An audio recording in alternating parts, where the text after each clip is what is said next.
If fireworks don't go off in your brain when someone scores a goal, or if chants like, "We came here to die," just sound like noise to you, you're not alone.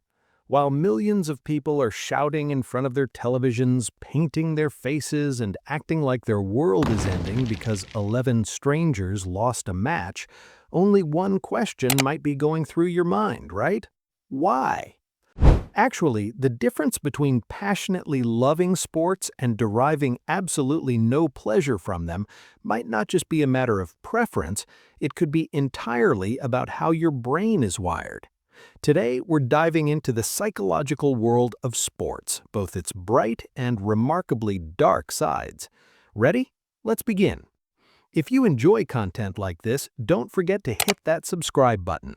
So, why do people care so much about a team? According to scientists, this is the modern version of our tribalism instinct, left over from thousands of years ago. When you support a team, your brain perceives those athletes as if they were your own family and releases oxytocin, the bonding hormone. When your team wins, your brain's reward center floods with dopamine, as if you've won a bet. You feel as if you scored that goal yourself. But there's a group among us that has a low tribal instinct.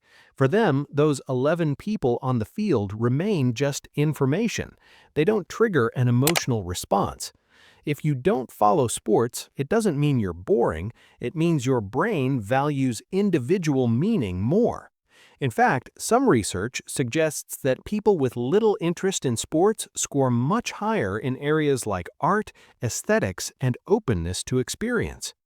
Of course, it's not all just excitement and dopamine. Sometimes this passion can turn into a social illness called fanaticism. Headlines pumped out by sports media, like "success" or "death," condition fans to become aggressive when things go wrong. On the other hand, there's also a dark side for those who actually play sports, not just watch: bigorexia, also known as muscle dysmorphia. These people, even when they have massive muscles, still look in the mirror and see themselves as tiny and weak. This obsession can go so far that a person sacrifices their social life, job, and health just to build more muscle. So sometimes sports stop being a tool for health and turn into a prism that traps the soul.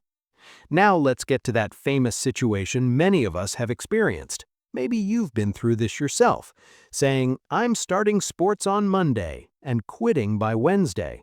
According to psychologists, it's completely natural not to like exercising, because the nature of sports is actually against human nature.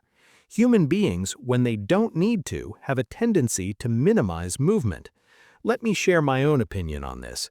If there's an elevator, taking the stairs feels illogical and non-functional to my subconscious.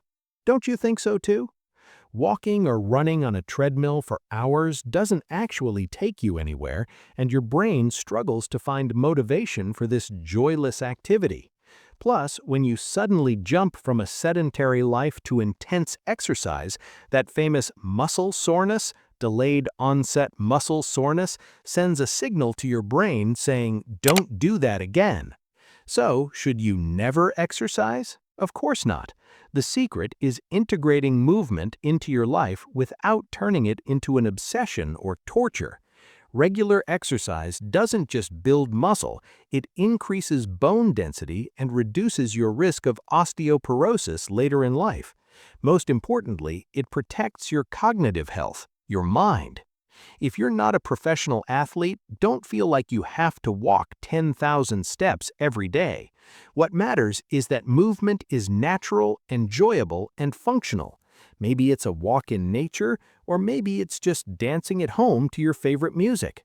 Some of us find meaning in a championship trophy, others in the silence of a book, and both are completely normal. In conclusion, if you don't care about sports, you're not broken or incomplete, your brain is just playing a different game. If you love sports, recognize it as a tribal passion and enjoy it, but stay away from the poison of fanaticism.